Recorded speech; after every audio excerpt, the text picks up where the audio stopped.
नमस्कार दोस्तों, मैं हूं आपका अपनार कुमार और आप देख रहे हैं संस्कार साइंस क्लासेस। आप कैसे हैं? मुझे उम्मीद है आप बहुत मस्त एवं स्वस्थ होंगे। ठीक है, चलिए आज के वीडियो में हम लोग क्या जानने वाला है, जरा ध्यान दीजिए। आज के वीडियो में क्लास 10th और क्लास 12, यदि आप बिहार बोर्ड से हैं, किस बोर्ड से? यदि आप बिहार बोर्ड से हैं और चाहते हैं एकदम आसानी भाषा में, सबसे आसान तरीका से हिंदी व्याकरण पढ़ना या 10th-12th का कोई भी टॉपिक पढ़ना, तो आप संस्कार साइंस क्लासेस नंबर 1 जरूर ज्वाइन कीजिए, क्योंकि यहाँ नहीं तो कहीं नहीं। अगर आपको 2026 में बोर्ड का एग्जाम देना है तो साथ ही साथ आपको इसमें पूरा नोट्स मिल जाएगा, पूरा नोट्स एकदम फ्री फ्री फ्री। ठीक है, पूरा नोट्स मिल जाएगा। नोट्स के लिए आप नंबर पे कांटेक्ट कीजिएगा, नंबर पे। ठीक है, नंबर पे कांटेक्ट कीजिएगा 72 564 570। इस नंबर पे कांटेक्ट कीजिएगा। ये नंबर पे, ये व्हाट्सएप ग्रुप का नंबर है, वहां से जुड़ जाइए या आप मैसेज कीजिए। आप बिहार के किसी भी जिला से हैं, आप मैसेज कीजिए, आपके पास पूरा का पूरा नोट्स एकदम फ्री फ्री फ्री में भेज दिया जाएगा। ठीक है, चलिए हिंदी व्याकरण का टॉपिक जो डर होता है बच्चों का समास, ये आज हम आप लोग को ट्रिक से समझाएंगे एकदम आसान भाषा में। जब थंबनेल में लगा दिए आसान भाषा में, तो आसान भाषा में ही सिखाएंगे। आप वीडियो में अंत तक जुड़े रहिए। बिना देरी किए हम आते हैं जी, जो आपको पढ़ना है, जो जरूरी है। समास एग्जाम के दृष्टिकोण से बहुत इंपॉर्टेंट, बिहार बोर्ड में सबसे डिमांडेड जो है चैप्टर, जिसका नाम है बुआ जी समास। क्या नाम है? सबसे डिमांडेड चैप्टर है ये, जिसका नाम है समास। क्या नाम है जी? बोलिए, समास। ठीक है, आपके एग्जाम के लिए, एग्जाम के दृष्टिकोण से बहुत बहुत बहुत ज्यादा इंपॉर्टेंट समास। सबसे पहला सवाल, समास किसे कहते हैं? सबसे पहला सवाल क्या है जी? बोलिए। सबसे पहला सवाल यह है कि समास किसे कहते हैं? एक मिनट बाबू, एक मिनट।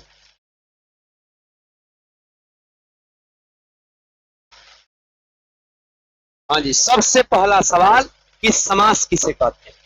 तो अधिक से अधिक बड़े शब्दों को कम से कम शब्दों में लिखने की कला को समास कहते हैं। जी हाँ, बड़े बड़े शब्दों को कम से कम शब्दों में लिख देना ही क्या कहलाता है? समास कहलाता है। जैसे रसोई, रसोई के लिए घर, इसको शॉर्ट में क्या कहेंगे जी? शॉर्ट में कहेंगे रसोई घर। देखिए, रसोई के लिए घर, ये बहुत बड़ा है। इसको शॉर्ट में, संक्षेप में क्या लिख दिए? रसोई घर। यही कला आपका समास कहलाएगा।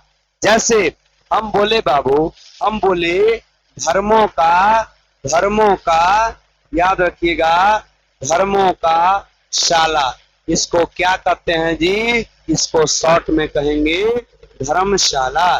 धर्मशाला।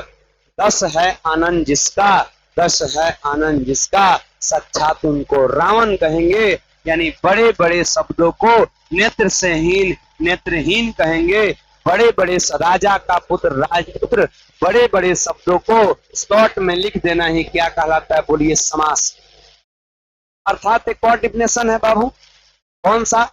दो या दो से अधिक शब्दों के मेल से जो नया शब्द बनता है उसे समास। छोड़िए, वो वाला डिफिनेशन याद रखिएगा। राजा का पुत्र शॉर्ट में लिख दिए राजपुत्र, रसोई के लिए घर शॉर्ट में लिख दिए रसोई घर। बताइए, बड़ा बड़ा शब्दों को शॉर्ट यानी संक्षेप में, यानी संक्षेप में लिखा पा रहा है कि नहीं? और यही आपका समास है।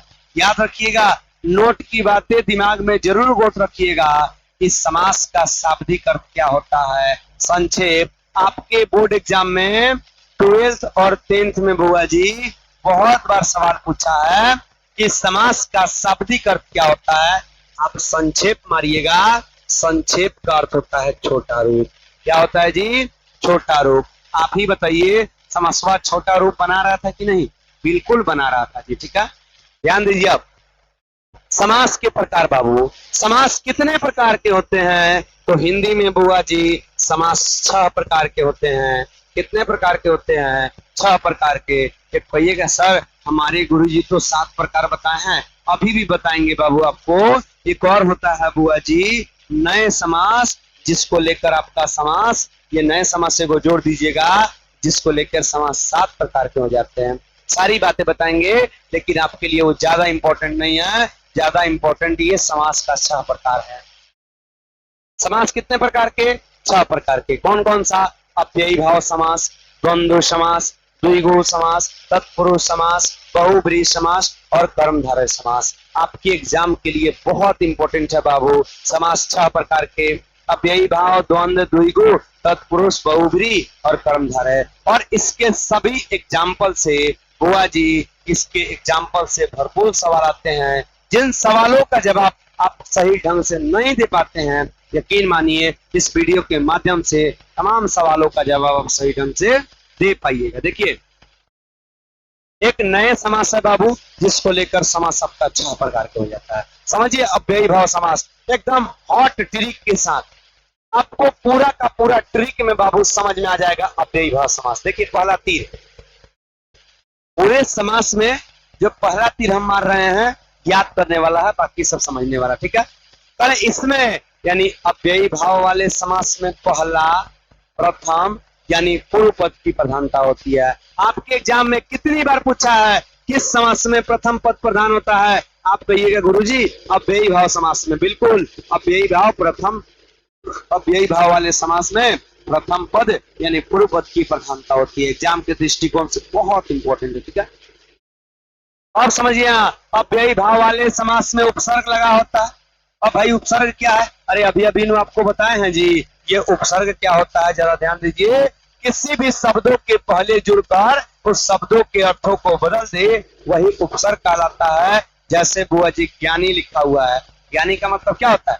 खूब नॉलेजफुल आदमी, जिसके पास ज्ञान का भंडार हो। उसी के पहले अ लगा दे तो क्या बन जाएगा?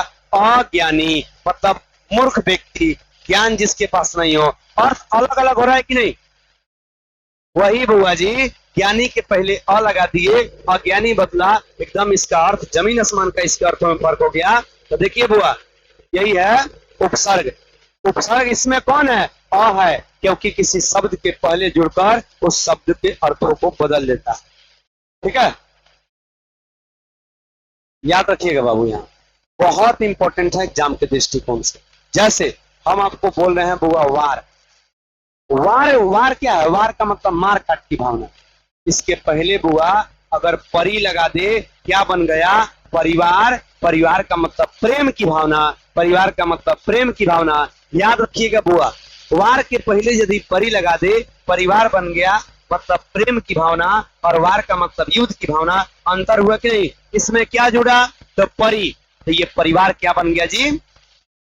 परिवार पूरा का पूरा। आप कहिएगा सर जी इसका मतलब परिवार में जो है परि उपसर्ग जुटा है, जिसके कारण परिवार को अव्ययी भाव बोल सकते हैं। बिल्कुल बोल सकते हैं। अज्ञानी यानी जिन जिन शब्दों में उपसर्ग आके जुट रहा है, वो बुआ जी वो शब्द आपका क्या कहलाएगा? वो शब्द आपका अव्ययी भाव समास कहलाएगा।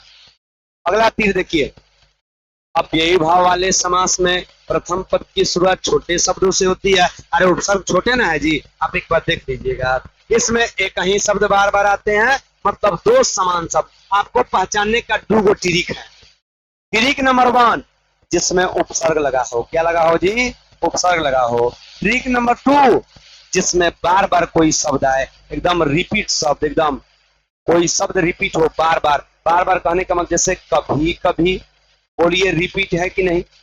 कभी कभी, धीरे धीरे, धीरे धीरे, धीरे धीरे, कभी कभी, धीरे धीरे, आगे आगे, पीछे पीछे, बीचों बीच, रातों रात। आप कहिएगा सर जी गारा गारी हो जाएगा? अरे बिल्कुल हो जाएगा। एक एक शब्द है, गारा गारी, मारा मारी, धारा धारी, सब हो जाएगा बाबू, क्योंकि रिपीट है। अगर रिपीट हो अव्ययी भाव कहलाएगा, और ना तो जो उपसर्ग लगा हो वो अव्ययी भाव कहलाएगा। जैसे परिवार में परि उपसर्ग, प्रतिक्रिया में बताइए, प्रतिक्रिया प्रतिक्रिया में आपका प्रति उपसर्ग है, प्रयोग में आपका पर उपसर्ग है, जिसके कारण अगर उपसर्ग वाला शब्द हो अव्ययी भाव कहलाएगा, नहीं तो रिपीट शब्द हो तब भी अव्ययी भाव समास कहलाएगा।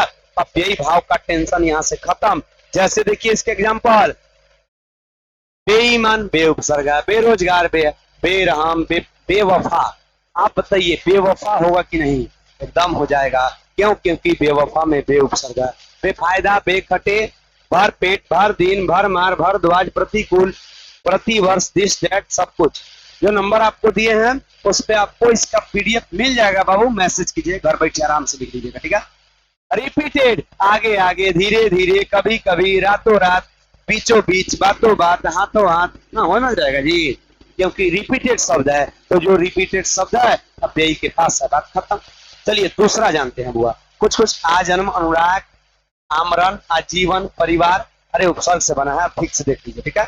देखिए दूसरा पॉइंट आपके एग्जाम के दृष्टिकोण से बहुत इंपॉर्टेंट है, ठीक है। देखिए दूसरा, द्वंद्व समास। द्वंद्व का मतलब होता है लड़ाई। जिसमें लड़ाई हो, जाहिर सी बात है उल्टा शब्द में लड़ाई होगा। विपरीत लिंग वाले होंगे, जैसे माता पिता, भाई बहन, भैया भौजी, चाचा चाची, मामा मामी, ये उल्टा शब्द है। जो उल्टा शब्द होगा उसमें लड़ाई होगा, ठीक है। पहले इसका ट्रिक समझिए। इसमें दोनों पद की प्रधानता होती है। देखिए बुआ, अव्ययी भाव जो था ना, अव्ययी भाव इसमें प्रथम पद की प्रधानता था, लेकिन द्वंद्व में दोनों पद की प्रधानता है। इसकी जी दोनों पद, याद रखिएगा। अब ये देखिए, इसमें दोनों शब्द एक दूसरे के विपरीत यानी उल्टे होते हैं। यानी जितना उल्टा शब्द है सबका सब कौन कहलाएगा? बोलिए, सॉरी बाबू, जितने उल्टे शब्द हैं सबका सब द्वंद्व समास कहलाएगा। क्या कहलाएगा? द्वंद्व। इसमें जोड़ी वाले शब्द आते हैं। अरे उल्टे में ना जोड़ी होगा जी, माता पिता, भाई बहन, आगे पीछे, ऊपर नीचे, पापड़ तिलौड़ी, एड़ी चोटी, सब आ जाएगा बुआ। दाल भात बिल्कुल आ जाएगा, सब आ जाएगा। देखिए यहाँ समझिए इसके एग्जाम्पल को। सबसे ज्यादा जरूरी अब यही है बाबू, जो उल्टा शब्द होगा ना सब का सब क्या कहलाएगा? बोलिए, जो उल्टा शब्द होगा सब का सब, सारा का सारा उल्टा शब्द द्वंद्व समास के अंतर्गत आएगा। याद रखिएगा जी, एकदम आएगा। आप भी अच्छा से बना पाइएगा। अरे क्या हो गया जी इसको, एक मिनट का वो क्या हो रहा है। चलिए यहाँ समझिए। जैसे दिन रात उल्टा है, भाई बहन, माता पिता, गुण दोष, आगे पीछे, ऊपर नीचे, लड़का लड़की, आग पानी, एड़ी चोटी, फल फूल, भला बुरा, अंजल, लेन देन, भात दाल, उल्टा है ना जी। और जितना उल्टा होगा सबका सब हुआ जी द्वंद्व समास कहलाएगा। आपके एग्जाम में इससे भरपूर सवाल आते हैं। अपवाद में देखिए कुछ कुछ, जैसे धर्माधर्म, धर्म आज जोड़ अधर्म के मिलने से होता है धर्माधर्म, ये भी उल्टे है बट डायरेक्ट नहीं है। शीतोष्ण शीत जोड़ उष्ण लाभालाभ, देख लीजिएगा, ठीक है। शिव पार्वती जोड़ी है, सीताराम जोड़ी है, देवासुर, राधा कृष्ण, गौरी शंकर, हरि शंकर सब जोड़ी है, ठीक है। कोई दिक्कत? चलिए तीसरा पॉइंट, द्विगु समास। बहुत बढ़िया ट्रिक है जी इसका, उससे भी आसान है ये। देखिए दूसरा ट्रिक समझिए। इसमें दूसरे यानी उत्तर पद की प्रधानता होती है। पूरे समास में 3 गो ऐसा समास है जिसमें उत्तर पद की प्रधानता होती है। इसमें उत्तर पद की प्रधानता होती है। इसमें पहला पद संख्यावाचक होता है। पहचान यही है बुआ, इसका दूसरा तीन ही पहचान है, इसमें पहला पद संख्यावाचक होता है। यानी बोलते बोलते स्टार्टिंग में गिनती आ जाए, समझिए आपका वो द्विगु का एग्जाम्पल है। जैसे नवरात्रि, देखिए नवरात्रों का समूह गिनती है। 9 गोरा, त्रिभुज, त्रिशूल, त्रिनेत्र, 3 आंख वाला, त्रिदेव, तिकोना, 3 गो कोण वाला, चौगुना, 4 गुना, षटभुज, पंचवटी, शताब्दी। शताब्दी भी आपका बुआ जी गिनती का ही रूप है, बोल के चेक कर लीजिएगा। दोपहर, पंजाब, चौमासा, द्वास, चरपाई, तिरंगा, तिमाही, 19, 28, 27, नवरत्न, सप्ताह, इकतारा, अठवनी, चौवनी, दुवनी, सबका सब आ जाएगा। यानी जिसके स्टार्टिंग में गिनती है सबका सब द्विगु कहलाएगा। याद रखिएगा बुआ। जैसे दशानन, दशानन 10 है आनंद जिसका, मतलब 10 गो माथा वाला कौन कहलाएगा जी? रावण कहलाएगा। इसलिए वो भी रावण जी किसमें आ जाएंगे? द्विगु में। ठीक है, रावण जी। चौथा क्वेश्चन देखिए, तत्पुरुष समास। आप लोग बोल रहे थे सर जी जो स्टार्टिंग में आपने बताया था रसोई घर, राजपुत्र, ये सब कहाँ चला गया? अरे बुआ जी सब यही है, देखिए अब यहाँ आपको मिलेगा। इसमें देखिए, इसमें भी उत्तर पद की प्रधानता, आप देख करके घबराइए नहीं, इसमें भी उत्तर पद की प्रधानता होती है।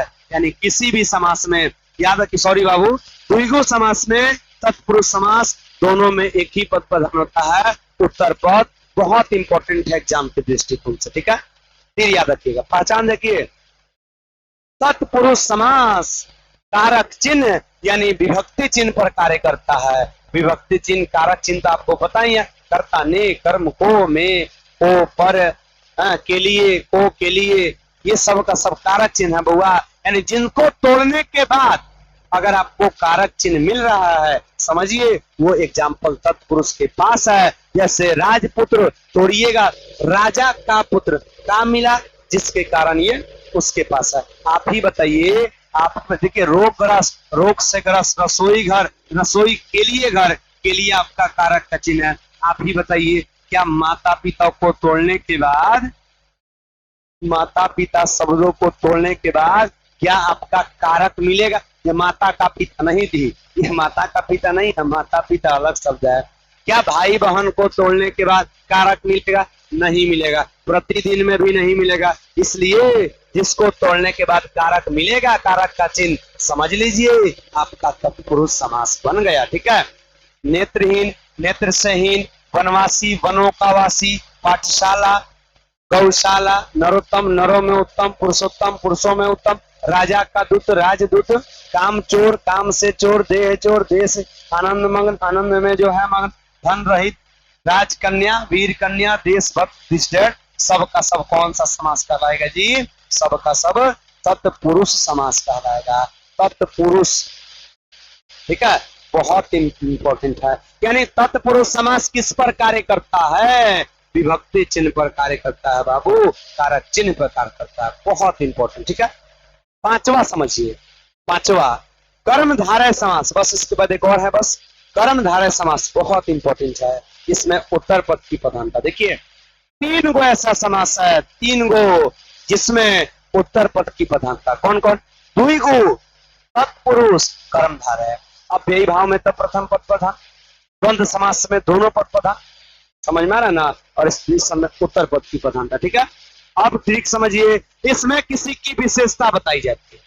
जिस समास में किसी की विशेषता बताई जाए वह समास कर्मधारय समास कहलाएगा। जैसे महाराजा, महान है जो राजा, विशेषता बताया जा रहा है राजा का। अधपक्का, आधा है जो पाकल, विशेषता बताया जा रहा है। हम लोग को देहाती भाषा में जो है ना बुआ, अधपक्का को डम्हाइल कहते हैं। क्या कहते हैं? डम्हाइल, डम्हाइल, डम्हाइल, डम्हाइल बोलते हैं कि डम्हा गया है। ऐसे आम जो है ना आधा पक जाता है उसको हम लोग डम्हाइल बोलते हैं, पपीता आधा पक जाता है उसको डम्हाइल बोलते हैं देहाती भाषा में। ठीक है, अधपक्का मतलब आधा है जो पाकल, अधमरा आधा है जो मरल, महात्मा महान है आत्मा जिसकी, नीलकंठ नीला है कंठ जिसका, श्याम सुंदर, देख रहे हैं ये सब का सब आ जाए किसमें?